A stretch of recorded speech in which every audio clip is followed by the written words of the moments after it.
Panzer was a book written in 1937 by a German general named Heinz Guderian, and in this book he talked about the importance of armored fighting vehicles in any modern type of warfare. I was like most kids in the 1970s, and I would watch all of the World War II movies, I would read the books about World War II, and of course I would build models. Matchbox began selling model kits in the mid-1970s, and they included some airplanes, some battleships, and a lot of armored fighting vehicles such as tanks, half-tracks, armored cars. These were mostly 1/76 scale kits molded in two colors, and for this video I'm mainly just going to focus on what they offered for the Axis powers, the German tanks and armored fighting vehicles of World War II. I'm not sure that you can say building model kits was cool, but it was a pretty popular hobby at the time. There were a lot of manufacturers offering a lot of products, and if you wanted to sell yours, you needed to attract the buyer's attention, and usually that was done with some very colorful and dramatic artwork. Matchbox chose Roy Huxley to do most of theirs. I think Roy Huxley's artwork probably sold a lot of these kits, and once you got it home and opened it up, you would find two colors of plastic parts. Just in case you didn't want to paint this, you could assemble it using the two colors provided by Matchbox. There were instructions, there were different decoration ideas for showing the vehicles from different theaters of operation during World War II.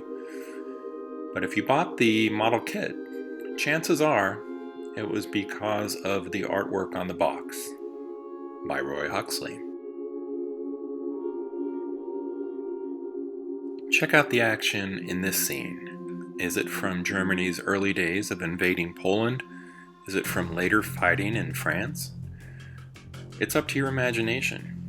And the instructions included with each kit gave you a little bit of historical background on each vehicle and where they were used, when they were used, and you could actually learn a lot about history from these kits.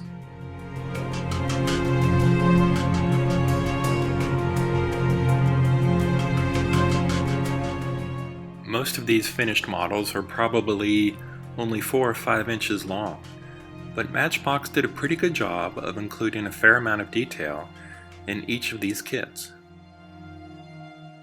Tanks weren't the only models being sold by Matchbox at this time. They also made kits for half-tracks and armored cars.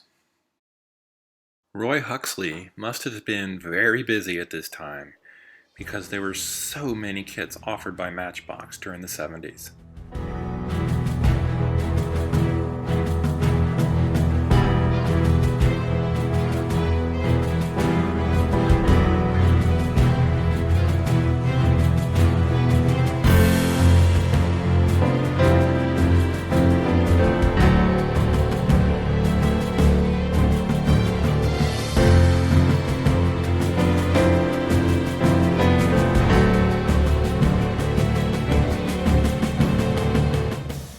I think a lot of this artwork is timeless, but one thing that in my mind ties it to the 1970s is the use of so much purple in the backgrounds. I don't mind it, I think it looks great. But how much purple do you see in artwork of the 2020s? It's pretty cool, I like the retro look.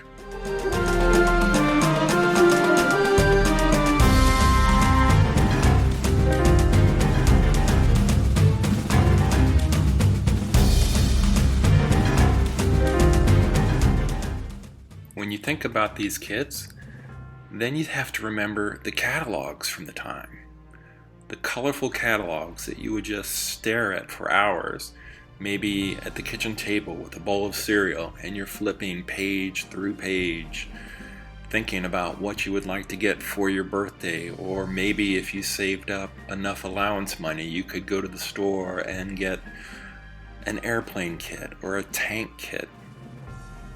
And at that same time, I was still buying little die-cast cars from Matchbox, and also some of their Super Kings die-cast cars and trucks.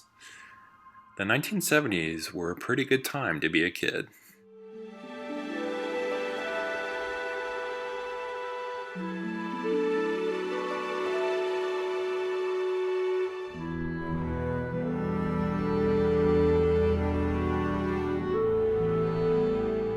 The catalogs were a nice combination of Roy Huxley artwork and photographs of the completed models. I still spend a lot of time looking back through these catalogs.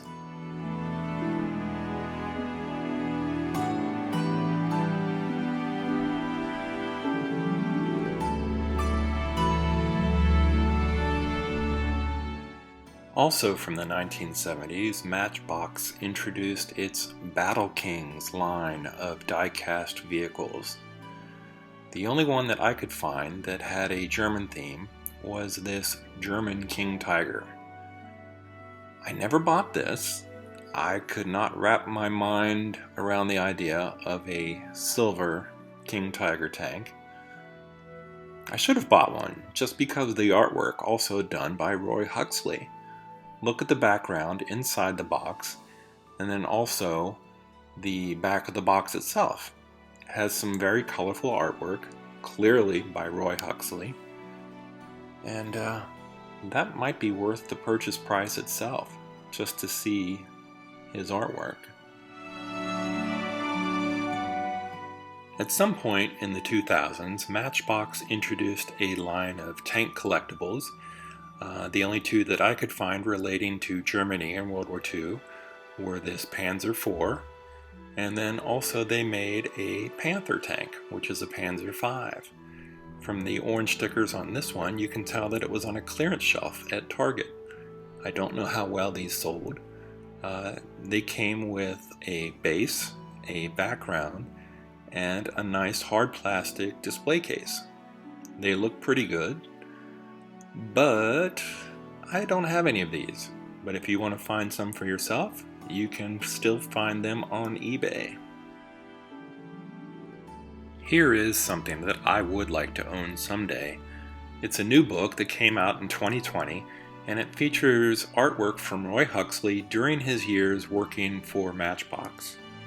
I haven't seen a copy of the book, so I can't say for sure if there are any of his tank model kits and their artwork included, but it would be worth a look and would be a nice addition to any collection. Until next time, this has been Bob's Workshop. Thanks for watching, and take care.